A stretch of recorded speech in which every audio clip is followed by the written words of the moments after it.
पिछलेरे दिनों में ਆਪਾਂ ਸੁਣ ਪਈ ਸੀ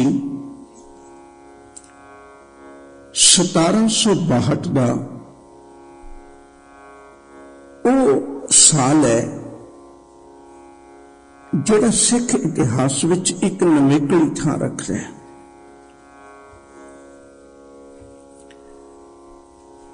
बड़े दुख दर्द कौम ने उस साल विच हंडाए ने। अहमद शाह अब्दाली आया 5 फरवरी 1762 ਨੂੰ कुपर हिंदे के इलाके विच वड्डा घल्लूकारा वरतिया।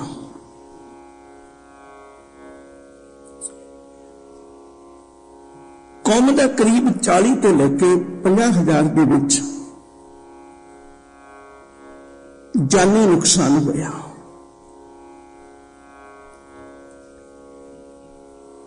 इसके मगरों 1762 विच ही उस पापी ने श्री हरमंदिर साहिब की बेअदबी भी करवाई। वो सारी इमारत ढा दी गई कि वो इस इमारत में ढाउंदियां विरोध के नाल ये मन्निया जाता है, विचार है कि एक इट का टुकड़ा उहदे नक ते लगा। हैरानी की गल है भी उहदे कोल सारा प्रबंध होने के बावजूद भी, क्योंकि वक्त का हाकम है, उन्होंने कदी मुश्किल है, सारे वैद हकीम दे कोल होने के बावजूद भी और नक की जिहड़ी सट है ना, वो जख्म है ना जिहड़ा, वो ठीक नहीं होया मुड़ के। एक गल मैं इत्थे होर कह दिया, कुछ एक असीं एवें मिथां शुरू कर दित्तियां और उहदे बारे च बिल्कुल भी नहीं घोखदे कदे। याद रखण योग बात है, अहमद शाह अब्दाली दे नक ते जख्म इट नाल होया, पर मरिया वो इस नाल नहीं है। जिहड़ा एक लिखिया हुंदा ना भी 53 दिनों बाद दरबार साहिब ते अटैक करने वाला कोई भी नहीं बचिया, उहदे विच अहमद शाह अब्दाली का भी नाम लिखिया हुंदा। मैं हैरान होना कई बारी, जबकि ऐसा नहीं है। वो 10 साल बाद मरदा है। 53 दे हुण उहदा 6वां हमला है। हजे ने 5 हमले होर करने ने, हजे 5 हमले ने होर करने ने। 1770 तक तो हमले करता है, तो यह घटना 1762 की है। यह भी एक मिथ बना दी गई भी 53 दिनों बाद की गल है। 1772 में जाके अहमद शाह अब्दाली मरदा है। एक वखरी गल है जिहड़ी मैं बेनती करना चाहना, उसे बल रहा। उस साल ही दातार पातशाह जी के पवित्र स्थान हरमंदिर साहिब की बेअदबी भी हुई, तो महाराज का एक स्वरूप भी 1762 में अगन भेट होया, गुरु भी अगन भेट होया, स्थान भी बर्बाद किया गया, ते कौम का बहुता जानी नुकसान भी किया गया। 1762 के सारे कर्म ने ये तो उन्होंने वालों लटकाया हुआ कहर है। हुण सिखां दे हौसले देखियो तुसीं। 5 फरवरी 1762 को वड्डा घल्लूकारा करता है। उस तो बाद 9 अप्रैल 1762 को ही मुक्तसर साहिब की धरती ते सिखां दा एक इकट्ठ हुंदा है। यह मुक्तसर साहिब की धरती ते पहली बारी यह सरबत खालसा होया, याद रखियो जी। इस तो पहले अकाल तख्त साहिब ते होए ने। ते हुण जिहड़ा इकट्ठ हुंदा है, इहदे दरमियान गुरु के सिख फैसला करते हैं भी किसी तरीके आपां अहमद शाह अब्दाली नूं सीधी टक्कर लईए। ते इसे दे दरमियान 10 अप्रैल 1762 मैं एक बार फिर दृढ़ करवावां, मेरा जी करता भी यह करना तुहाडे हिरदे ते लिखे ही जान, मेरे मन की इन्नी तमन्ना है। 5 फरवरी 1762 जे ना भुलो, थोड़ा जिहा ध्यान दिओ सिर्फ। 10 अप्रैल 1762, सिर्फ 2 महीने का समय, फरवरी मार्च अप्रैल की 10 अप्रैल 1762 ਨੂੰ ਸਿੱਖਾਂ ਨੇ ਸਰਹੰਦ ਤੇ ਹਮਲਾ ਕਰਕੇ ਉਹਨੂੰ ਆਪਣੇ ਕਾਬੂ ਵਿੱਚ ਕਰ ਲਿਆ। ਉਸ ਵੇਲੇ ਸਰਹੰਦ ਦਾ ਜਿਹੜਾ ਹਾਕਮ ਹੈ ਉਹ ਹੈ ਜੈਨ ਖਾਨ। ਜੈਨ ਖਾਨ ਨੂੰ ਆਪਣੇ ਉਹਨੂੰ ਕਾਬੂ ਵਿੱਚ ਕੀਤਾ ਤੇ ਆਖਰਕਾਰ ਉਹ ਜੈਨ ਖਾਨ ਹਾਰ ਗਿਆ ਤੇ ਇੱਥੇ ਬਹੁਤ ਸਾਰਾ ਧਨ ਪਦਾਰਥ ਵੀ ਗੁਰੂ ਕੇ ਸਿੱਖਾਂ ਦੇ ਹੱਥ ਲੱਗਿਆ। ਉਹਨਾਂ ਨੇ 50,000 रुपया नजराना भेंट किया। जैन खान ने भी मेरी जान बख्श दियो। गुरु के सिखा ने उन्होंने तमन्ना तो है ही नहीं सी, उन्होंने अबदाली को समझाना सी भी सजना जिस कौम नूं तू मार के चला है ना, वो सिर्फ 2 महीने बाद 50,000 रुपया नजराना लेके जैन खान नूं छड्डिया। जख्मी हो गए सी। ਇਹਦੇ ਵੱਲੋਂ ਹੁਣ ਉਹਨਾਂ ਨੇ ਜਦੋਂ ਉਹ ਪੈਸੇ ਲੈ ਕੇ ਵਾਪਸ ਜਾ ਰਹੇ ਨੇ, ਇੱਕ ਲక్ష్ਮੀ ਰਾਮ ਇਹਨੇ ਰਸਤੇ ਵਿੱਚ ਜਾ ਕੇ ਸਿੱਖਾਂ ਨੂੰ ਘੇਰ ਲਿਆ ਤੇ ਇਹਦੀ ਝੜਪ ਦੇ ਵਿੱਚ ਇਹ ਨਜਾਇਜ਼ ਹੀ ਮੌਤੇ ਮਾਰਿਆ ਗਿਆ। ਇਹਨੇ ਐਵੇਂ ਨੂੰ ਮਾਨਸੀ ਬੜਾ ਹੰਕਾਰ ਸੀ ਆਪਣੀ ਗੱਲ ਤੇ, ਸਿੱਖਾਂ ਨੂੰ ਘੇਰ ਲਿਆ ਤੇ ਉਹ ਮਾਰਿਆ ਗਿਆ। ਇਹ ਵੀ 1762 ਦੀ ਘਟਨਾ ਹੈ। ਇਹ ਅਪ੍ਰੈਲ ਦੀ ਮੈਂ ਤੁਹਾਡੇ ਨਾਲ ਸਾਂਝੀ ਕੀਤੀ ਹੁਣੇ। ਹੁਣ ਜਿਹੜਾ ਅਹਿਮਦ ਸ਼ਾਹ ਅਬਦਾਲੀ ਹੈ ਨਾ, ਉਹ ਹਜੇ ਬੈਠਾ ਲਾਹੌਰ ਵਿੱਚ ਹੈ ਤੇ ਉਹਨੂੰ ਇਸ ਗੱਲ ਦਾ ਪਤਾ ਲੱਗ ਚੁੱਕਾ ਹੋਇਆ ਹੈ ਕਿ ਜਿਹੜੀ ਕੌਮ ਦੇ ਲਈ ਮੈਂ ਸੋਚਦਾ ਸੀ ਵੀ ਇਹ ਕਮ ਸੇ ਕਮ 4-5 ਪੀੜ੍ਹੀਆਂ ਜੇ ਘੱਟ ਤੋਂ ਘੱਟ ਵੀ ਮੈਂ ਸੋਚਿਆ ਤੇ ਉੱਠ ਨਹੀਂ ਸਕੇਗੀ, ਇਹ ਤਾਂ 2 ਮਹੀਨੇ ਵੀ ਵਕਤ ਨਹੀਂ ਪੈਣ ਦਿੱਤਾ। ਇਹਨਾਂ 2 ਮਹੀਨੇ ਵੀ ਵਕਤ ਨਹੀਂ ਪੈਣ ਦਿੱਤਾ ਤੇ ਆ ਕੇ ਇਹਨਾਂ ਨੇ ਮੇਰੇ ਜਿਹੜੇ ਬਹੁਤ ਨਜ਼ਦੀਕੀ ਨੇ, ਜੈਨ ਖਾਨ ਬਹੁਤ ਨਜ਼ਦੀਕੀ ਸੀ ਤੇ ਉਹਨਾਂ ਨੂੰ ਲੋਕਾਂ ਨੂੰ ਵੰਗਾਰ ਪਾਈ ਤੇ ਨਜ਼ਰਾਨੇ ਲੈਣ ਲੱਗ ਪਏ। ਫਿਰ ਅਹਿਮਦ ਸ਼ਾਹ ਅਬਦਾਲੀ ਨੇ ਇੱਕ ਹੋਰ ਉਪਰਾਲਾ ਕੀਤਾ। 1762 ਵਿੱਚ ਹੀ ਉਹਨੇ ਮਨ ਵਿੱਚ ਵਿਚਾਰ ਬਣਾਈ, ਨਵੰਬਰ ਦੇ ਮਹੀਨੇ 16-17 ਅਕਤੂਬਰ ਉਦੋਂ 1762 ਨੂੰ ਇਹ ਗੱਲ ਚੇਤਾ ਰੱਖੋ ਵੀ ਬਹੁਤੇ ਜਿਹੜੇ ਸਰਬੱਤ ਖਾਲਸੇ ਜਾਤ ਪਿੱਛੇ ਜ਼ਿਕਰ ਕਰ ਚੁੱਕਾ ਤੁਹਾਡੇ ਨਾਲ ਕਈ ਵਾਰੀ, ਜਿੰਨੇ ਵੀ ਸਰਬੱਤ ਖਾਲਸੇ ਹੋ ਰਹੇ ਨੇ ਕਰੀਬ ਅਕਤੂਬਰ ਦੇ ਮਹੀਨੇ ਆ ਰਹੇ ਨੇ। ਉਹਦਾ ਕਾਰਨ ਹੁੰਦਾ ਸੀ ਕਿਉਂਕਿ ਸਿੱਖ ਦੀਵਾਲੀ ਜਾਂ ਵਿਸਾਖੀ ਤੇ ਇਕੱਠੇ ਹੋਇਆ ਕਰਦੇ ਸਨ। ਵਿਸਾਖੀ ਦੀ ਰੀਤ ਗੁਰੂ ਅਮਰਦਾਸ ਜੀ ਨੇ ਪਾਈ ਸੀ ਭਾਈ ਪਾਰੋ ਜੁਲਕਾ ਦੇ ਕਹਿਣ ਉੱਤੇ। ਦੀਵਾਲੀ ਇਸ ਲਈ ਬਈ ਉਦੋਂ ਇਹ ਜਿਹੜੇ 2 ਤਿਉਹਾਰ ਸਨ ਇਹ ਬਿਨਾਂ ਕੈਲੰਡਰ ਦੇਖਿਆ ਹੀ, ਬਿਨਾਂ ਜੰਤਰੀਆਂ ਦੇਖਿਆ ਹੀ ਸਭ ਨੂੰ ਪਤਾ ਹੁੰਦੇ ਸਨ ਵੀ ਕਦੋਂ ਕੁ ਆਉਣ ਵਾਲੇ ਨੇ। ਲੋਕ ਉਦੋਂ ਤਿਆਰੀ ਕਰ ਲੈਂਦੇ ਸਨ। ਸਿੱਖਾਂ ਨੂੰ ਵੀ ਵਿਚਾਰਿਆਂ ਨੂੰ ਜੰਗਲਾਂ 'ਚ ਪਤਾ ਲੱਗ ਜਾਂਦਾ ਸੀ। ਹੁਣ ਵੀ 16-17 ਅਕਤੂਬਰ 1762 ਨੂੰ ਸਿੱਖਾਂ ਦਾ ਇੱਕ ਫਿਰ ਦੁਬਾਰਾ ਸਰਬੱਤ ਖਾਲਸਾ ਹੋਇਆ ਅੰਮ੍ਰਿਤਸਰ ਸਾਹਿਬ ਦੀ ਪਵਿੱਤਰ ਧਰਤੀ ਦੇ ਉੱਤੇ। ਉੱਥੇ ਸਿੱਖਾਂ ਨੇ ਵਿਚਾਰ ਬਣਾਈ ਭਈ ਅਹਿਮਦ ਸ਼ਾਹ ਅਬਦਾਲੀ ਜਿਹੜਾ ਇਹ ਵਿਚਾਰ ਕਰਦਾ ਹੈ, ਬੜੀ ਵਾਰੀ ਸਾਡੇ ਕੋਲ ਆਇਆ ਤੇ ਅਸੀਂ ਇਹਨੂੰ ਥੋੜਾ ਜਿਹਾ ਹਲਕਾ ਕਰਕੇ ਛੋਟੀਆਂ ਮੋਟੀਆਂ ਟੱਕਰਾਂ ਹੁੰਦੀਆਂ ਰਹੀਆਂ ਤੇ ਉਹਦੇ ਦਰਮਿਆਨ ਸਾਡਾ ਝਗੜਾ ਚੱਲਦਾ ਰਿਹਾ ਤੇ ਇਹ ਕੁਝ ਕਰਕੇ ਉਹਨੂੰ ਤੋੜਦੇ ਰਹੇ। ਪਰ ਹੁਣ ਫੈਸਲਾ ਕਰੀਏ ਅਹਿਮਦ ਸ਼ਾਹ ਅਬਦਾਲੀ ਨਾਲ ਸਾਹਮਣੇ ਟੱਕਰ ਲੈਣੀ ਹੈ। ਇਹ ਗੱਲ ਦੀਆਂ ਖਬਰਾਂ ਜਿਹੜੀਆਂ ਨੇ ਉਹ ਅਹਿਮਦ ਸ਼ਾਹ ਅਬਦਾਲੀ ਨੂੰ ਵੀ ਪਹੁੰਚ ਗਈਆਂ। ਨਵੰਬਰ ਦੇ ਮਹੀਨੇ ਉਹ ਤਿਆਰੀ ਕਰਕੇ ਅੰਮ੍ਰਿਤਸਰ ਸਾਹਿਬ ਤੋਂ 6 ਕਿਲੋਮੀਟਰ ਦੀ ਦੂਰੀ ਉੱਤੇ ਆਪਣਾ ਪੜਾਅ ਰੱਖ ਕੇ ਬੈਠ ਗਿਆ ਤੇ ਇਧਰ ਉਹਨੇ ਸਿੱਖਾਂ ਨੂੰ ਇੱਕ ਸੁਨੇਹਾ ਭੇਜਿਆ। ਅੱਜ ਰੱਬ ਜਾਣੇ ਅਸੀਂ ਕਿਵੇਂ ਨੀਲੀਆਂ ਪੱਗਾਂ ਬੰਨ ਕੇ ਦਿੱਲੀ ਦੇ ਦਰਬਾਰ ਦੀ ਸ਼ਾਨੀ ਭਰਦੇ ਐ, ਸਾਨੂੰ ਇਸ ਗੱਲ ਦਾ ਅਹਿਸਾਸ ਹੀ ਨਹੀਂ ਤੇਰਾ ਇਤਿਹਾਸ ਕੀ ਕਹਿੰਦਾ ਹੈ। ਅਹਿਮਦ ਸ਼ਾਹ ਅਬਦਾਲੀ ਨੇ ਉਹਨਾਂ ਨੂੰ ਸੁਨੇਹਾ ਭੇਜਿਆ, ਕਹਿਣ ਲੱਗੇ ਸਿੱਖੋ ਜੋ ਮੈਂ ਤੁਹਾਡੀ ਬਰਬਾਦੀ ਕਰ ਚੁੱਕਾ ਹੋਇਆ ਉਹ ਤੁਹਾਡੇ ਤੋਂ ਛੁਪੀ ਨਹੀਂ ਹੋਈ, ਉਹ ਤੁਹਾਡੇ ਤੋਂ ਛੁਪੀ ਨਹੀਂ ਹੋਈ। ਇਸ ਲਈ 1746 ਦਾ ਜਿਹੜਾ ਉਹ ਵੀ ਕੱਦੂ ਘਰ ਛੋਟਾ ਹੋ ਚੁੱਕਾ ਹੋਇਆ। 1748 ਤੋਂ ਵੈਸੇ ਅਹਿਮਦ ਸ਼ਾਹ ਅਬਦਾਲੀ ਸ਼ੁਰੂ ਹੋਇਆ, ਇਹ ਉਸ ਤੋਂ ਪਹਿਲਾਂ ਹੋ ਚੁੱਕਾ ਹੈ। ਪਰ ਉਹਨੂੰ ਕੌਮ ਦੀ ਬਰਬਾਦੀ ਦਾ ਤੇ ਪਤਾ ਹੈ ਨਾ। 1746 ਤੋਂ 1762 ਸਿਰਫ 11 ਸਾਲ ਦੇ ਵਿੱਚ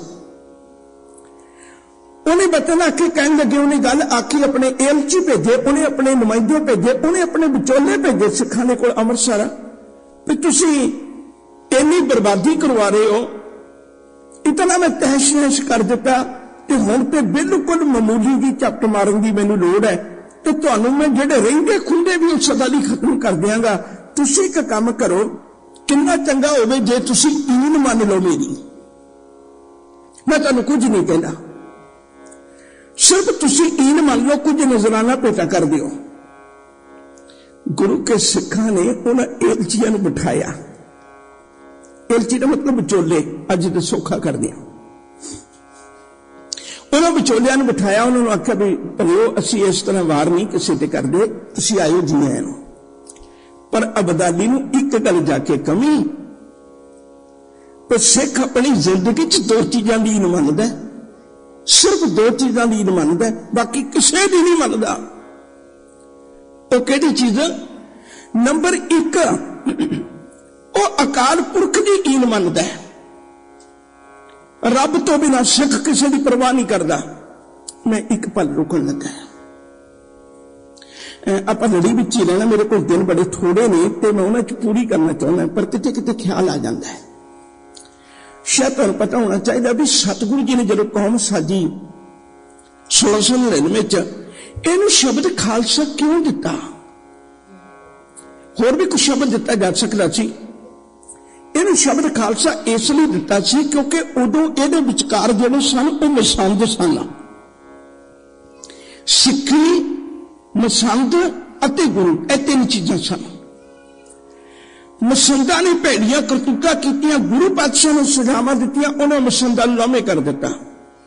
हुण शब्द वरतिया खालसा भी अज तो बाद तुहाडे अते मेरे विच, तुहाडे अते रब विच कोई मनुखी विचोला नहीं है। अज तो बाद तू सीधी रब की रिहाई तो, अज तो बाद सीधे तुसीं रब नाल जुड़े हुए हो। उठो शब्द खालसा, खालसे का मतलब होंदा, खालसे का शब्द का अर्थ मेरा प्योर नहीं है, ये असीं गलत अर्थ करते। खालसे का अर्थ है जिहड़ा परमेश्वर दे नाल चरनां विच जुड़िया होया, जिहदे दरमियान कोई विचोला ना होवे। ये वैसे टोडर मल होया एक अकबर दे वेले, उन्हें अकबर की जमीन नूं वंडिया सी, उन्हें खालसा शब्द वरतिया सी पहली बनी। उस तो पहले कबीर साहब की बाणी विच है, गल वखरी जिहड़ी बेनती करना चाहता सा। हुण उन्होंने वो किड्डी वड्डी महानता खालसे की, ते जदों उन्होंने सुनेहा लेके आए तो खालसे ने आख्या भी देखो असीं रब तो बिना किसी की ईन नहीं मनते, सानूं इहो जिहे वक्ती हाकमां दी ईन मनण की लोड़ नहीं है, असीं इन्हां दी ईन नहीं मनते।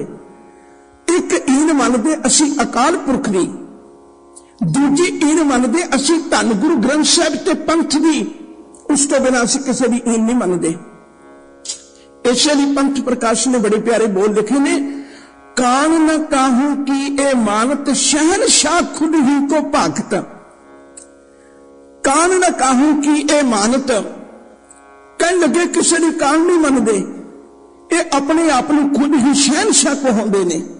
सिखां दी उदों बिरती हुंदी सी, उन्होंने बच्चन आख्या भई असीं तेरी ईन नहीं मननी, जदों किते टाकरा होना है, जंग दे मैदान विच टाकरा होना है, सूरमियां दी जिहड़ी जिंदगी हुंदी है वो तलवारां दी शामे जंग दे मैदानां विच फैसले होया करदे ने, इवें ईन मन के फैसले नहीं होया करदे। सानू साडे गुरु ते भरोसा है, सानू साडे मालिक ते भरोसा है, सानू तां उहने शहनशाही दित्ती होई, असीं तेरी शहनशाही की करनी, तेरी ईन काहदी नहीं मननी है। अहमद शाह अब्दाली जल बल उठिया, जिहदे सामने एशिया की सब तो वड्डी ताकत हार गई होवे, उहदे सामने चंद को बंदे जिहड़े घोड़ियां दी काठियां ते रहण वाले ने, जिन्हां नूं रजमा खाना भी नहीं मिलता, घर बार नहीं मिलता, ते ओह लोक दी ईन ना मनण। अहमद शाह अब्दाली ने फैसला कर लिया भी मैं हमला करना है। गुरु के सिखां ने भी तैयारी कर ली। अमृतसर साहब की धरती उत्ते जंग हुई 1762 नवंबर के महीने।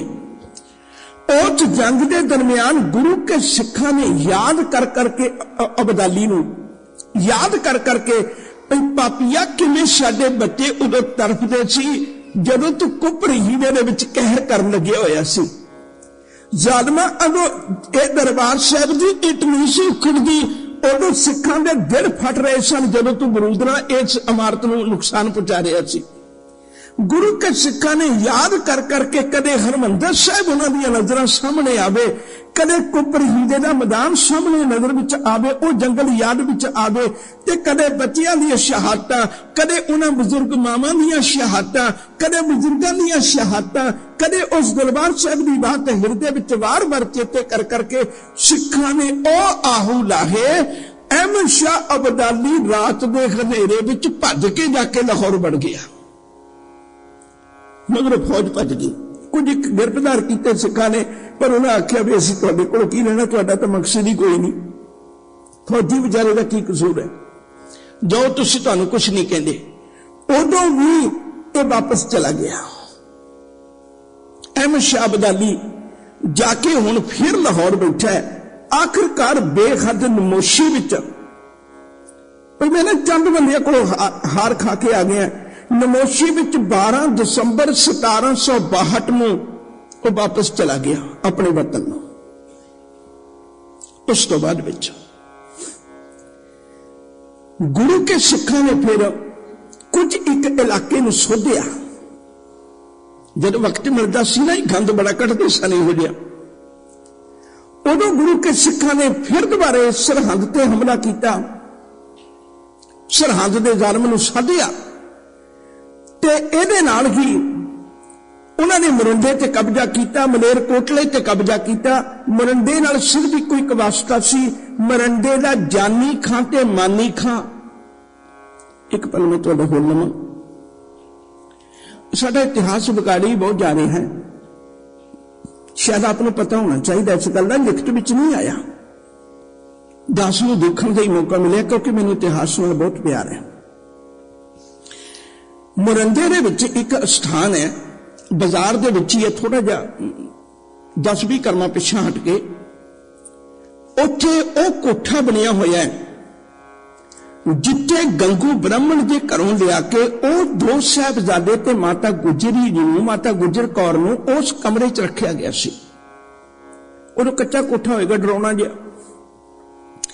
जानी खां ते मानी खां ये चाहुंदे सन पर मैं अज दी रात, अज दा वक्त जिन्ना मेरे कोल हैगा, मैं उहदे विच इन्हां बच्चियां नूं तसीहे दे के, माता गुजरी नूं तसीहे दे के इन्हां नूं मना के ही वजीर खां दे कोल लैके जावां, पर उत्थे मन्ने नहीं सन। छोटा जिहा कमरा ढह ढू गया, अजकल उत्थे कोई थां नहीं हैगी, कोई स्थानी संभालिया होया। तो दास नूं पता लग्या सी कि मैं दर्शन करन गया सा। ओ मरिंडे दे जानी खां ते मानी खां दे कीते हुए निक्के बच्चों ते कहर लई, इसलिए उन्होंने मरिंडे नूं भी साधिया। वक्त आया 1763 दा। 1763 दे विच सब तो पहला बेनती करा, जहान खान ये पापी भी बहुत लंबे समय तो ये लाहौर दे विच सी, ये भी सिखी का थ्रोन पे रिहा सी। अहमद शाह अब्दाली दे मगरों ये भी अपने वतन नूं जा रहा, अफगान नूं जा रहा है। जहान खान नूं पता लग्या भी ये जा रहा वापस, गुरु के सिखा ने इहनूं चनाब दरिया के किनारे जाके घेर लिया, ते जदों इहदे ते हल्ला कीता, ये आप जख्मी हालत विच भज के सियालकोट के किले विच ते उत्थे चला गया। उस तो बाद भी जहान खान तो चला गया। ਇਹਦੇ मुड़के बच्चे सन, देखो सिक्खी ਦੀਆਂ कैसियां तस्वीरां ने। ਇਹਦੇ बच्चे सन ते नाल ਇਹਦੀ घरवाली सी, नाल कुछ बीबियां होर सन। गुरु के सिखां ने उन्हां बच्चियां नूं, उन्हां इस्त्रियां नूं बड़े अदब सत्कार नाल रखिया ते नाल एक बचन आख्या, कहण लगे भलिओ सिक्खी का एक किरदार नहीं है भी असीं तुहाडे उत्ते हथ चुकीए। 11 दिसंबर नूं 1763 में मैं बेनती करा, इन्हां नूं बड़ी हिफाजत दे नाल 1763 का जिक्र चल रहा, हुण चेते रखिओ जी। इन्हां नूं बड़ी हिफाजत दे नाल उन्हां ने जम्मू पहुंचाया। एक पल तुहाडा ध्यान होर दवावां, देखो इन्हां कोल गुरु गोबिंद सिंह जी दे लखते जिगर आए ते इन्हां पापियां ने उन्होंने नीहां विच चुनवा दिता। ते जहान खान हालांकि रज के पापी सी ते ओदे बच्चे जदों उहदी घरवाली सिखां दे हथ आई ते उन्होंने बड़ी हिफाजत दे नाल बड़े अदब सत्कार ढंग दे नाल उन्होंने जम्मू पहुंचाया जिथे उन्होंने कहा सी कि सिक्खी दा वखरा किरदार है। उन्हें स्त्रियां ते उन्हें बच्चियां ते उन्हें बिल्कुल कोई कहर नहीं किया। हालांकि चरत सिंह शुक्र चकिया इहदे विच सी शामिल। अगे गल नहीं तोड़ा इहदे दरम्यान ही गुरु के सिख जिहड़े सन वो फिर दोबारे अक्तूबर के महीने हरमंदर साहब अमृतसर साहब दे विच इकट्ठे होए सन। ये सारियां घटनावां 1764 दियां ने, 1763 दियां ने, खिमा करे जी। उदों एक कसूर दा हाकम सी उस्मान खान। उस कसूर दे उस्मान खान नूं उन्हें एक ब्राह्मण की घरवाली नूं चुक लिया ते ओ ब्राह्मण बेचारा गुरु के सिखां दे कोल हाजिर होया ते उन्हें आके बेनती की भी किसी तरीके मेरी रुड़ी जाती इज्जत नूं बचाओ। गुरु के सिखां ने बचन आखे भी ठीक है जी आया नूं कोई गल नहीं। उस वेले हरि सिंह भंगी थोड़ा जिहा जी याद होएगा, मैं फिर दोबारा दोहरा दिया, यहो भंगी मिसल का मुखिया है ये हरि सिंह भंगी, पिछे जिक्र आ चुका होया। थोड़ा जिहा ख्याल करया करो क्योंकि अक्सर साडा इतिहास है। हरि सिंह भंगी ने उदों बचन आखे भी ठीक है सजना जो खालसे की शरण में आउंदा ते खालसा इवें नहीं करता, तेरी घरवाली नूं मोड़ के लैके आवांगे। उदों गुरु के सिखां ने बचन आखे भी सजना तू गलत फैसला ले लिया। क्यों? क्योंकि साडी गिणती तो पहले ही बहुत थोड़ी है। हुण तो तुहानूं यह पता होना चाहिए भी कसूर नूं जितना कितना औखा है, क्योंकि कसूर विच 12 किले सन वड्डे ते पठाणा की बहुत वड्डी उत्ते गिणती है। उस्मान खान नूं किवें जित सकने आपां? बहुत थोड़े जे हैं। कुछ एक सिखां दी विचार हुई भी नहीं आपां उत्थे नहीं जाना,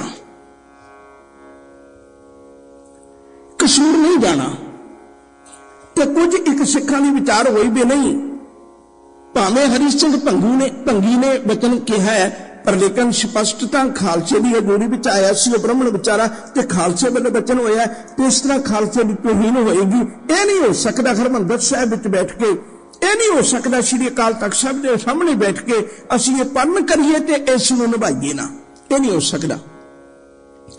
इस झगड़े के दरम्यान कुछ एक सिख इधर ने कुछ एक सिख इधर ने। उदों एक सिख सियाने बंदे ने एक बच्चन आख्या, कहने लगे अपनी गल छड्डो, आप अपने फैसले ना करिए, इउं करिए कोई धन गुरु ग्रंथ साहब जी के अगे अरदास करिए भी सतगुरु से जाइए या ना जाइए।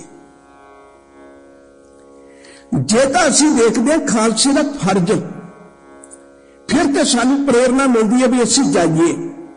तो जदों असीं ये गल वेखने हैं भाई खालसे दे नाल नाल प्रेरणा दे नाल नाल ते साडी गिणती बड़ी थोड़ी ते असीं किवें उत्थे कामयाब होवांगे, फिर साडा जी करदा भी सिखां दी जानी नुकसान ना करवाइए, बहुत थोड़े ने।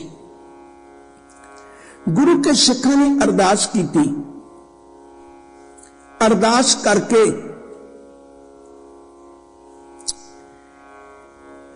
एक साडी कौम का दुखांत रहा। भी कई बारी असीं पहला भी होए ने, हुण भी कई बारी लोग कर लेंदे ने, पर्चियां पा के फैसला करते हैं। एक गल चेता रखियो, पर्चियां पा के फैसला करना ये असल विच गुरमत नहीं है। मेरी गल माफ कर दे, क्योंकि तुम 2 पर्चियां रखोगे हाँ या ना दियां, ਉਹਦੀ बजाय गुरु पातशाह के कोलों हुक्मनामा लेना चाहिए। गुरु के सिखां ने अरदास करके हुक्मनामा लिया ते हुक्मनामा आया बसंत की बार दे विचों, पंजे बद्धे महाबली कर सच्चा ढोआ, अपने चरण जपायन विच दे खड़ोआ, रोग सोग सब मिट गए नित नवा रोआ, दिन रैन नाम ध्याएंदा फिर पाए ना मोआ। जदों ये अमृत बचन गुरु के सिखा ने सुनिया, किते वक्त मिले प्रिंसीपल सतवीर सिंह ने किताब लिखी खालसा निवासी, ਉਹਦੇ ਵਿੱਚ वाक विश्वास एक लेख है, कुछ जिक्र किया है। जदों ये हुक्मनामा गुरु के सिखा ने सुनिया, उस वेले मन में धीरज बढ़ गया, भरोसा हो गया। जाम गुरु होए बल धने क्या गार बदीजै, जाम गुरु होए बल लख बाहें क्या कीजै। गुरु ते भरोसा हो गया, जिसका साहिब डाढ़ा होए तिसनू मार ना सके कोई। एक गल दा भरोसा हो गया, हे निरंकार तू कृपा कर दे में, बख्शिश कर दे में, रहमत कर दे में। जिसनू तू रखवाला मारे तिसे कौन, उन्हें कोई किवें मार सकता है। थोड़े जे सिखां ने गुरु के हुक्मनामे ते भरोसा करके जाके कसूर दे विच विचार बनाई भी उत्थे हल्ला करिए, पर पहला विचार बनाई भी सिख बहुत थोड़ी गिनती विच ने, कितना चंगा होवे जे आपां पहला भेद लईए। और कुछ एक गुरु के सिख व्यापारी बन के गए। एक पल मैं बोल लवा, क्योंकि जब कोई गल चेते आ जाती है फिर इतिहास की गल्लां ने सारियां। कई बार असी कह दें भी झूठ नहीं बोलना चाहिए, मैं बड़ा इस नाल सहमत नहीं है। मैं कहना झूठ भी बोलना चाहिए, पर जो झूठ बोलना है ना सजना, तो पैंदे खां वर्गा झूठ बोलो, कि मैं कह विधि चंद वर्गा झूठ बोलो, जिहड़ा घोड़े लेके आया सी।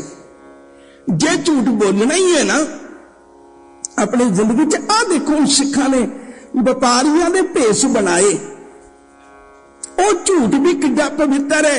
जदों गुरु गोबिंद सिंह सच्चे पातशाह उच्चता पीर बन के जा रहे हैं और पूछ रहे हैं गनी खां ते नबी खां, उन्होंने पूछ रहे हैं कि ये कौन है, वो कहने उच्चता पीर है। वो फिर दोबारा पक्का कर देने भी उच्चता पीर है, कहने लगे हाँ उच्चता पीर है। ये झूठ भी कितना पवित्र है। असी झूठ ना सच, ना सानू सच नाल प्यार है, ना सानू झूठ नाल प्यार है। वो सच भी कितना कौड़ा है, वो सच भी कितना पाप बन गया। जिहड़ा उस वजीर खान की कचहरी विच नवें शहर के लागे औड़ पिंड का निवासी सच्चा नाल झूठ बोलता भी ये गुरु गोबिंद सिंह के बच्चे हैं, इन्होंने तो जमदियां सूरां दे मूंह तके होने, इन्होंने तू शहीद कर, इन्होंने खत्म कर। वो सच भी कितना कहर है। असी असल में ना प्यार सच ना करते, ना कूट ना करते, असी अपने स्वार्थ नाल प्यार करते। इत्थे किहड़ी चीज बोलण की लोड़ है, असी उहनूं मद्देनजर रखने। कईयां ने झूठ बोल के भी जिंदगी पवित्र कर ली, कईयां ने सच बोल के भी पाप कमा लिया। उस गल बल रहा जदों यह सारा कुछ होया, गुरु के सिखां ने व्यापारियों का भेस बनाया, तो सारे नगर में कसूर के इलाके सारे च विचरे, तो उन्होंने पता लग गया गल का सारी का। उन्होंने आके सिखां नूं आख्या भी हल्ला करन दा वक्त दिन के दोपहरे 12 बजे आ, 1 बजे के नेड़े आ। ठीक है, गुरु के सिखां ने तैयारी करके कसूर के उत्ते हल्ला किया, अक्सर जित हासिल हुई, ते उस ब्राह्मण की उस घरवाली नूं छुड़वाया, ते नाले उत्ते जालमां नूं सोधिया। उस्मान खान इत्थों दा हाकम है, जिन्हों साध के गुरु के सिखां ने बिल्कुल स्पष्ट कर दिता। इहदे हारन दे 3 कारण सन। पहला कारण, पठान जिहड़े सन उन्हां दिनां दे विच गर्मी पैण करके तहखानियां च बैठे रहिंदे सन, बाहर नहीं सन हुंदे, गर्मी बड़ी पैंदी सी। दूजा कारण, उन्हां दिनां विच रोजे चल रहे सन, जिहदे कारण करके वो सवेरे खांदे सन, शामी खांदे सन। दिने भुख के कारण इन्ने को निर्भर होए सन भी वो जंग लड़न दे बराबर न खलो सके। तीजा कारण यह बनिया, गुरु के सिखां ने पहला जाके टिकाने पता कर रहे सन भी कित्थे कित्थे सानू किवें किवें हल्ला करना चाहिए। इन्हां 3 कारणों ने उत्थे कसूर दे इतने 12 किले होने के बावजूद भी, कसूर विच पठाणा की गिनती बहुती होने के बावजूद भी, सब कुछ प्रबंध होने के बावजूद भी उत्थे जित हासिल गुरु के सिखां दे हवाले हुई। और गुरु के वचन का भी भरोसा सी ना, हुक्मनामा जो लेके गए सन। अगे गल तो ना उस तो बाद विच फिर वक्त आया, 1763 की सारे वक्त ने, ते उन्हां ही दिनां दे विच एक अचानक पड़ा होर वरतिया। एक इत्थे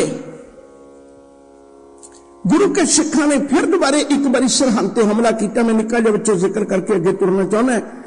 ते उदों याद रखियो जे उदों गुरु के सिखां ने हमला करके सरहंद नूं अपने काबू विच ते कर लिया। इत्थे जिहड़ी इलाका जिहड़ा मिस्र दे हिस्से विच आया वो बुढ़ा सिंह जथेदार बुढ़ा सिंह ਉਹਦੇ ਹਿੱਸੇ ਵਿੱਚ ਆਇਆ ਤੇ ਬੁੱਢਾ ਸਿੰਘ ਨੇ ਅੱਗੇ ਕੁਝ ਦਿਨ ਉੱਥੇ ਰਿਹਾ ਜਾਂ ਕੁਝ ਮਹੀਨੇ ਤੇ ਨਹੀਂ ਕਹਿ ਸਕਦੇ ਆਪਾਂ ਤੇ ਉਹ ਕੁਝ ਦਿਨ ਉੱਥੇ ਰਿਹਾ। ਉਹਨੇ ਖਾਲਸੇ ਕੋਲ ਆ ਕੇ ਹਾਜ਼ਰ ਹੋ ਕੇ ਇੱਕ ਬੇਨਤੀ ਕੀਤੀ, ਕਹਿਣ ਲੱਗੇ ਖਾਲਸਾ ਜੀ ਅਸੀਂ ਸਰਹੰਦ ਵਿੱਚ ਨਹੀਂ ਰਹਿਣਾ, ਮੈਂ ਨਹੀਂ ਸਰਹੰਦ ਨੂੰ ਸਾਂਭਣਾ। ਉਹਨਾਂ ਆਖਿਆ ਕਿਉਂ?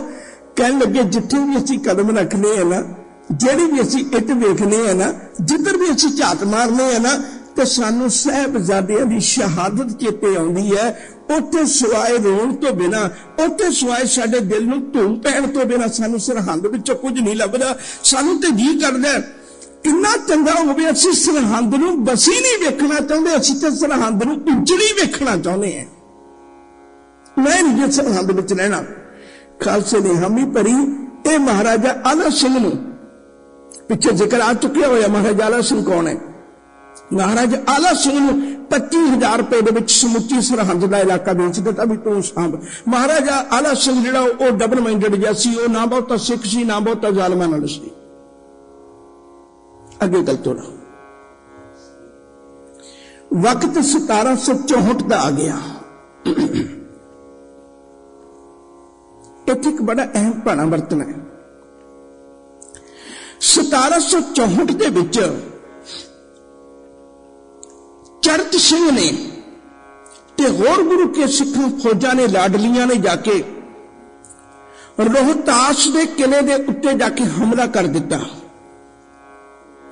ਇੱਥੇ ਇੱਕ ਨਾਂ ਹੈ, ਥੋੜਾ ਜਿਹਾ ਧਿਆਨ ਨਾਲ ਸੁਣੋਗੇ। ਸਰਫਰਾਜ਼ ਖਾਨ। ਸਰਫਰਾਜ਼ ਖਾਨ ਇੱਥੋਂ ਦਾ ਹਾਕਮ ਸੀ ਤੇ ਉਸ ਸਰਫਰਾਜ਼ ਖਾਨ ਨੂੰ ਗੁਰੂ ਕੇ ਸਿੱਖਾਂ ਨੇ ਮਾਰ ਮੁਕਾਇਆ ਤੇ ਉਹ ਵੈਸੇ ਅੱਗੇ ਜਾ ਕੇ ਮਰਿਆ। ਮੈਂ ਇਤਿਹਾਸ ਛੋਟਾ ਕਰਨਾ ਚਾਹੁੰਦਾ। ਉਹਨੂੰ ਪਕੜ ਲਿਆ ਸੀ ਤੇ ਉਹ ਕਹਿਣ ਲੱਗਿਆ ਵੀ ਤੁਸੀਂ ਕਿਸੇ ਤਰ੍ਹਾਂ ਮੈਨੂੰ ਮਾਫੀ ਦੇ ਸਕਦੇ ਹੋ। ਉਹਨੇ ਆਖਿਆ ਵੀ ਤੂੰ ਖਾਲੀ ਹੱਥ ਇੱਥੋਂ ਨਿਕਲ ਜਾ, ਖਾਲੀ ਹੱਥ ਇੱਥੋਂ ਨਿਕਲ ਜਾ। ਨਿਕਲ ਗਿਆ, ਅੱਗੇ ਬੁਰੀ ਮੌਤ ਮਰ ਗਿਆ, ਗੱਲ ਵੱਖਰੀ ਹੈ। ਮਾਰਿਆ ਗਿਆ ਪਰ ਇਸ ਗੱਲ ਵਿੱਚ ਹੁਣ ਇਹ ਗੱਲ ਦਾ ਪਤਾ ਲੱਗਦਾ ਕਸ਼ਮੀਰ ਵਿੱਚ ਬੈਠੇ ਸਰਬੁਲੰਦ ਨੂੰ। ਸਰਬੁਲੰਦ ਖਾਂ ਕਸ਼ਮੀਰ ਦੇ ਵਿੱਚ ਬੈਠਾ ਹੈ। 1764 ਦਾ ਜ਼ਿਕਰ ਚੱਲਦੇ ਆਉਣ ਤੁਹਾਡੇ ਨਾਲ। ਉਹਨੂੰ ਪਤਾ ਲੱਗਿਆ ਵੀ ਗੁਰੂ ਕੇ ਸਿੱਖਾਂ ਨੇ ਸਰਹੰਦ ਵੀ ਆਪਣੇ ਅਧੀਨ ਕਰ ਲਈ, ਗੁਰੂ ਕੇ ਸਿੱਖਾਂ ਨੇ ਮਰਿੰਡੇ ਨੂੰ ਵੀ ਆਪਣੇ ਅਧੀਨ ਕਰ ਲਿਆ, ਮਲੇਰ ਕੋਟਲੇ ਨੂੰ ਵੀ ਆਪਣੇ ਅਧੀਨ ਕਰ ਲਿਆ। ਕਸੂਰ ਦੇ ਇਲਾਕੇ ਵਿੱਚੋਂ ਜ਼ਾਲਮਾਂ ਨੂੰ ਕੱਢ ਉਸਮਾਨ ਖਾਨ ਨੂੰ ਮਾਰ ਭਗਾਇਆ। ਇਤਿਆਲ ਕੋਠੇ ਆਪਣੀਆਂ ਮਨ ਮਰਜ਼ੀਆਂ ਕਰਨ ਦੀ ਬਜਾਏ ਇਹ ਸਿੱਖ ਜਿਨ੍ਹਾਂ ਨੂੰ ਮੈਂ ਉਜਾੜ ਕੇ ਰੱਖਿਆ ਹੋਇਆ ਸੀ ਉਹ ਐਡਾ ਵੱਡਾ ਸਿਰ ਚੁੱਕ ਬੈਠੇ ਨੇ। ਜਦੋਂ ਇਸ ਗੱਲ ਦਾ ਉਹਨਾਂ ਨੂੰ ਪਤਾ ਲੱਗਿਆ ਸਾਰੀ ਗੱਲ ਦਾ, ਤੇ ਇਧਰਲੇ ਪਾਸੇ ਕਸ਼ਮੀਰ ਦਾ ਹਾਕਮ ਸਰਬੁਲੰਦ ਉਹ 12,000 ਦੀ ਫੌਜ ਲੈ ਕੇ ਇਸ ਰੋਹਤਾਸ ਦੇ ਇਲਾਕੇ ਵੱਲ ਨੂੰ ਤੁਰ ਪਿਆ। ਰਸਤੇ ਵਿੱਚ ਅਟਕ ਦੇ ਕਿਨਾਰੇ ਇਹਨਾਂ ਦੀ ਆਪਸ ਵਿੱਚ ਟੱਕਰ ਹੋ ਗਈ, ਚੜਤ ਸਿੰਘ ਦੀ ਤੇ ਨਾਲ ਇਸ ਪਾਪੀ ਸਰਬੁਲੰਦ ਦੀ। ਜਦੋਂ ਇਹ ਟੱਕਰ ਹੋਈ ਉਦੋਂ ਇਹਨਾਂ ਨੇ ਇੰਨਾ ਕੁ ਹਟ ਕੇ ਜੰਗ ਲੜਿਆ। ਉਹ ਜਿਹੜਾ ਸਰਬੁਲੰਦ ਸੀ ਉਹ ਕੈਦੀ ਬਣਾ ਲਿਆ, ਜਿਹੜੀਆਂ ਫੌਜਾਂ ਸਨ ਉਹ ਭੱਜ ਗਈਆਂ। ਹੁਣ ਜਦੋਂ ਸਰਬੁਲੰਦ ਨੂੰ ਕੈਦੀ ਬਣਾਇਆ, ਹੁਣ ਧਿਆਨ ਦਿਓ ਜੇ ਮੈਂ ਬੇਨਤੀ ਕਰਾਂ, ਇਹ ਸਰਬੁਲੰਦ ਕੌਣ ਹੈ? ਇਹ ਅਹਿਮਦ ਸ਼ਾਹ ਅਬਦਾਲੀ ਦਾ ਸਕਾ ਚਾਚਾ ਹੈ, ਜਿਹੜਾ ਵਕਤ ਦੇ ਹਾਕਮ ਹੈ।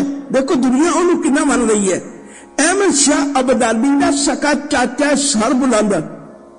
ਉਹਨੂੰ ਪਕੜ ਕੇ ਉਸ ਵੇਲੇ ਚਰਤ ਸਿੰਘ ਨੇ ਰੋਹਤਾਸ ਦੇ ਕਿਲੇ ਵਿੱਚ ਕੈਦੀ ਬਣਾ ਲਿਆ ਔਰ ਬਕਾਇਦਾ ਕਿਹਾ ਭਈ ਤੈਨੂੰ ਸਜਣਾ ਅਸੀਂ ਛੱਡ ਦੇਣਾ ਸੀ। ਜਿਵੇਂ ਬਾਕੀ ਹਾਕਮ ਖਿਮਾ ਮੰਗ ਕੇ ਚਲੇ ਜਾਂਦੇ ਨੇ, ਖਾਲਸਾ ਛੱਡ ਦਿੰਦਾ, ਕੋਈ ਵੱਡੀ ਗੱਲ ਨਹੀਂ, ਪਰ ਤੈਨੂੰ ਨਹੀਂ ਜੇ ਛੱਡਣਾ। ਉਹ ਪੁੱਛਣ ਲੱਗਿਆ ਕਿਉਂ? ਕਹਿਣ ਲੱਗਿਆ ਅਹਿਮਦ ਸ਼ਾਹ ਅਬਦਾਲੀ ਨੂੰ ਦੱਸਣਾ ਚਾਹੁੰਦਾ ਵੀ ਉਹਦਾ ਜਿਹੜਾ ਚਾਚਾ ਸੀ ਨਾ ਸਕਾ, ਉਹ ਸਿੱਖਾਂ ਦੀ ਕੈਦ ਵਿੱਚ ਰਿਹਾ। ਦੇਖੋ ਕਿੰਨਾ ਮਾਣ ਵਾਲਾ ਇਤਿਹਾਸ ਹੈ, ਪਰ ਅਸੀਂ ਜਾਣ ਨਹੀਂ ਸਕੇ। ਵਿੱਚੋਂ ਇੱਕ ਨਿੱਕੀ ਜੀ ਗੱਲ ਹੋਰ ਕਹਿ ਦਿਆਂ, मैं फिर इत्थे बंदे आउणा, समा भी सीमा च। हरिराम गुप्ता एक इतिहासकार होया, उन्हें बहुत प्यारियां गल्लां लिखियां ने। उन्हें एक बचन लिखिया बड़ा प्यारा,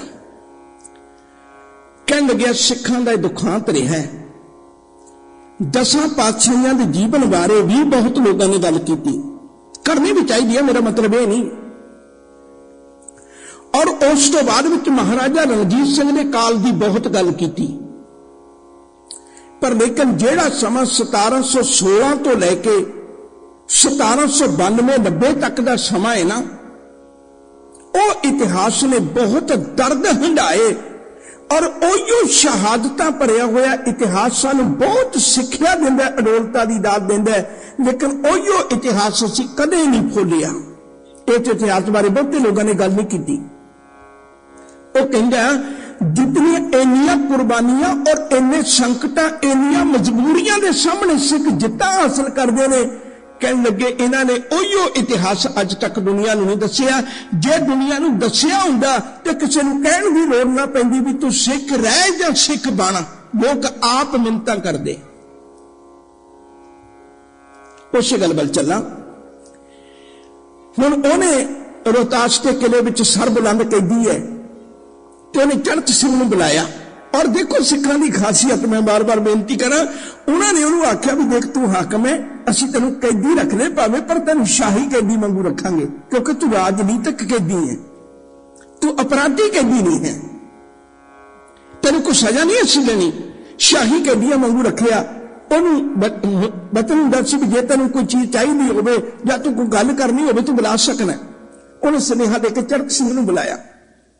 चरत सिंह नूं कहण लग्या भी मैं तेरे नाल 2 गल्लां करनियां। कहण लग्या करो। कहण लग्या पहली गल तो है भी जे तू मैनूं छड्ड दवें ना, मैं अहमद शाह अब्दाली दे बड़ा नेड़े है, तो जे तू मैनूं छड्ड दित्ता मैनूं पूर्ण आस है भी आउण वाले समय दे विच मैं इत्थों दा राजा बनना है, ते मैं तेरे नाल वादा करना तू जिथों दा कहेंगा मैं तैनूं उत्थे दा सूबेदार ला देंगा, जरनैल बना देंगा, जिहड़ी पदवी तू चाहे मैं तैनूं दे देंगा, तू इवें कर, तू मैनूं छड्ड दे, आउण वाले समय दा मैं राजा है। उस वेले भी चरत सिंह ने बड़ा अरखी जवाब दिता सी। कहण लगे सजना असीं तेरे वांगू थालियां च पा के सूबेदारियां नहीं लैंदे, असीं तेरे वांगू थालियां च पाईयां सूबेदारियां नहीं लैंदे, सानूं साडे गुरु ने नवाजिया होया है, ते असीं तां फटे हुए चोले पा के भी खाण नूं कुछ ना होवे, घोड़े भी ना साडे कोल होण चंगी किस्म दे, पर साडा गुरु नाल प्यार होवे ना, असीं तां चढ़दी कला च रहिंदे, असीं तेरे वर्गे सूबेदारियां नहीं प्रवान करदे। देखो सिख कैसे होणगे, उदों दिंदे सन ते असीं ਉਹ सूबेदारियां लैण नूं तैयार नहीं सी। दूजी गल उन्हें कहा भी चंगा जे तू इस पक्षों नहीं ना मैनूं छड्डना, तू सूबेदारियां दा लालच नहीं करदा, तैनूं ओहदेदारियां दा लालच नहीं है, तो फिर तू यूं कर, खालसा तो तैनूं बहुत प्यारा है ना। उन्हें आख्या हाँ खालसे नाल तो मैनूं बहुत प्यार है। कहण लगे फिर तू यूं कर, तू मैनूं छड्ड दे, तू मैनूं माफ कर दे। लोकां ने कहना भी देख खड़क सिंह किड्डा चंगा सिख है, किड्डी खालसे की शान वधी है, पर जिहड़ा बंदा उन्हें कैदी बनाया सी वो बिना किसी शर्त तो रिहा कर दिता। फिर उस वेले चरत सिंह ने जवाब दिता, कहने लगे सजना ये भी गल तेरी सानूं भाई नहीं। उन्हें पूछा क्यों? कहने लगे इसलिए नहीं भाई, पर सिख कदे अपनी वडियाई नहीं चाहता, उत्ते चाहता वडियाई होवे जदों मेरे गुरु दी होवे। तुद आगे अरदास हमारी, जियो पिंड सब तेरा, कहूं नानक सब तेरी वडियाई, कोई नाउ ना जाने मेरा। टाइम मेरे को बहुत थोड़ा, मैं अगली गल करनी चाहना। 1764 विच अहमद शाह अब्दाली ये सारियां गल्लां सुन के तरथली दियां सिखां दे नाल सीधा टक्कर लैण वास्ते आ गया, ते उन्हें आके ऐलान कर दिता भी मैं सिखां दे नाल सीधी टक्कर लेनी है। रब दा सबब बनिया। उन्हां दिनां विच खालसा अपनियां सरगर्मियां च लग्या होया सी, कोई किधरे बड़ी दूर तक इन्हां दा खलारा खिलर गया सी। उन्हें आके सब तो पहले हरमंदर साहिब दे कोल आ गया। हरमंदर साहिब दे कोल आया, याद रखो जो मैं बेनती करा, ਉਦੋਂ ਕੇਵਲ ਤੇ ਕੇਵਲ 30 ਸਿੱਖ ਸਨ ਹਰਿਮੰਦਰ ਸਾਹਿਬ ਦੀ ਸੇਵਾ ਸੰਭਾਲ ਲਈ, ਕੇਵਲ 30। ਉਹਨਾਂ ਵਿੱਚੋਂ ਮੁਖੀਆ ਗੁਰਬਖਸ਼ ਸਿੰਘ, ਸ਼ਹੀਦ ਗੁਰਬਖਸ਼ ਸਿੰਘ। ਤੇ 30 ਸਿੱਖਾਂ ਦੇ ਵਿੱਚੋਂ ਉਹ ਜਿਹੜਾ ਅਬਦਾਲੀ ਫੌਜ ਲੈ ਕੇ ਆਇਆ, ਉਹ 30,000 ਦੀ ਫੌਜ ਲੈ ਕੇ ਅੰਮ੍ਰਿਤਸਰ ਸਾਹਿਬ ਤੇ ਚੜ੍ਹਾਈ ਕਰਦਾ ਤੇ ਸਿੱਖਾਂ ਦੇ ਨਾਲ 30 ਸਿੱਖਾਂ ਦੇ ਨਾਲ ਗੱਲ ਕਰਦਾ। ਪਹਿਲਾਂ ਉਹ ਸੁਨੇਹਾ ਭੇਜਦਾ ਵੀ ਦੇਖੋ ਤੁਸੀਂ 30 ਹੋ, ਇਹ ਮੈਨੂੰ ਪੂਰਨ ਭਰੋਸਾ ਵੀ ਤੁਸੀਂ ਜਿੱਤ ਨਹੀਂ ਸਕਦੇ, ਕਿਉਂਕਿ 30,000 ਦੇ ਮੁਕਾਬਲੇ ਚ ਕੀ ਨੇ। ਤੇ ਤੁਸੀਂ ਉਹ ਕਰੋ, ਹੱਥ ਖੜੇ ਕਰਕੇ ਆ ਜਾਓ, ਜਿਵੇਂ ਮੇਰਾ ਚਾਚਾ ਤੁਸੀਂ ਕੈਦੀ ਬਣਾਇਆ ਸੀ ਨਾ, ਮੈਂ ਉਸ ਦਿਨ ਕੋ ਥੋੜੇ ਦਿਨ ਤੁਹਾਨੂੰ ਕੈਦੀ ਬਣਾਉਣਾ ਚਾਹੁੰਦਾ। ਗੁਰੂ ਕੇ ਸਿੱਖਾਂ ਨੇ ਆਖਿਆ ਸੱਜਣਾ ਇਹ ਤਾਂ ਸਾਡੀ ਜ਼ਿੰਦਗੀ 'ਚ ਹੀ ਨਹੀਂ ਹੈ ਨਾ, ਹੱਥ ਖੜੇ ਕਰਕੇ ਆਉਣਾ। ਵੈਸੇ ਪਿਛਲੇ ਸਮੇਂ 'ਚ ਇਤਿਹਾਸ ਦਾਗੀ ਵੀ ਕਰ ਲਿਆ ਹੋਇਆ ਕੁਝ ਲੋਕਾਂ ਨੇ, ਇਸ ਗੱਲ 'ਚ ਕੋਈ ਸ਼ੱਕ ਵੀ ਨਹੀਂ ਹੈ, ਹੱਥ ਖੜੇ ਕਰਕੇ ਵੀ ਆ ਗਏ ਸਨ। ਪਰ ਉਦੋਂ ਉਹਨਾਂ ਬੱਚਿਆਂ ਨੇ ਆਖਿਆ ਵੀ ਸਾਡੀ ਜ਼ਿੰਦਗੀ 'ਚ ਹੀ ਨਹੀਂ ਹੈ, ਅਸੀਂ ਹੱਥ ਖੜੇ ਕਰਕੇ ਆ ਜਾਈਏ, ਅਸੀਂ ਸ਼ਹਾਦਤਾਂ ਦੇਵਾਂਗੇ। ਕੀ ਹੋਇਆ ਜੇ 30 ਹੈ? ਖੈਰ ਮੈਂ ਗੱਲ ਨੇੜੇ ਰੱਖਾਂ, ਉਹਦੀ 30,000 ਫੌਜ ਨੇ ਹੱਲਾ ਕੀਤਾ, 30 ਦੇ 30 ਗੁਰੂ ਕੇ ਸਿੱਖਾਂ ਨੇ ਆਪਣੀਆਂ ਸ਼ਹਾਦਤਾਂ ਦਿੱਤੀਆਂ। ਗੁਰਬਖਸ਼ ਸਿੰਘ ਨੇ ਕੋਈ ਬੇਨਤੀ ਕੀਤੀ, ਕਹਿਣ ਲੱਗੇ ਸਜਣਾ ਤੂੰ ਰੱਜ ਕੇ ਗੋਲੀਆਂ ਚਲਾ, ਪਰ ਇਹ ਗੱਲ ਚੇਤਾ ਰੱਖੀ ਮੇਰੀ ਕਿਸੇ ਪਿੱਠ ਵਿੱਚ ਗੋਲੀ ਨਾ ਮਾਰੀ, ਜਿੰਨੀਆਂ ਗੋਲੀਆਂ ਮਾਰਨੀਆਂ ਛਾਤੀ 'ਚ ਮਾਰੀ, ਕਿਉਂਕਿ ਅਸੀਂ 30 ਦੇ 30 ਧੀਆਂ ਵਿੱਚੋਂ ਕਿਸੇ ਨੇ ਨਹੀਂ ਬਚਣਾ। ਤੇ ਕੱਲ ਕੋਈ ਇਹ ਨਾ ਦੇਖ ਕੇ ਕਵੇ ਵੀ ਸਿੱਖ ਭੱਜ ਗਏ ਹੋਣਗੇ ਤੇ ਉਹਦੀ ਪਿੱਠ ਵਿੱਚ ਗੋਲੀ ਵੱਜੀ ਹੋਈ ਹੈ, ਸਾਡੇ ਵਿੱਚ ਗਵਾਹੀ ਦੇਣ ਲਈ ਕਿਸੇ ਨੇ ਨਹੀਂ ਬਚਣਾ। ਜਿਨ੍ਹਾਂ ਦੇ ਗੋਲੀਆਂ ਮਾਰਨੀਆਂ ਤੂੰ ਹਿੱਕ ਵਿੱਚ ਗੋਲੀਆਂ ਮਾਰੀ, ਇਸ ਤੋਂ ਬਿਨਾਂ ਗੋਲੀਆਂ ਨਾ ਮਾਰੀ, ਮਾਰ ਰੱਜ ਕੇ ਅਸੀਂ ਤੇ ਨਾ ਜੜਾਂਗੇ। ਸਮੇਂ ਨੇ ਆਪਣਾ ਕੰਮ ਮੁਕਾ ਲਿਆ, ਮੈਂ ਵੱਡਿਆਂ ਨਹੀਂ ਕਰਨੀ ਚਾਹੁੰਦਾ। ਭੁੱਲਾਂ ਦੀ ਖਿਮਾ ਪਿਆਰ ਨਾਲ ਆਖੋ ਵਾਹਿਗੁਰੂ ਜੀ ਕਾ ਖਾਲਸਾ, ਵਾਹਿਗੁਰੂ ਜੀ ਕੀ ਫਤਿਹ।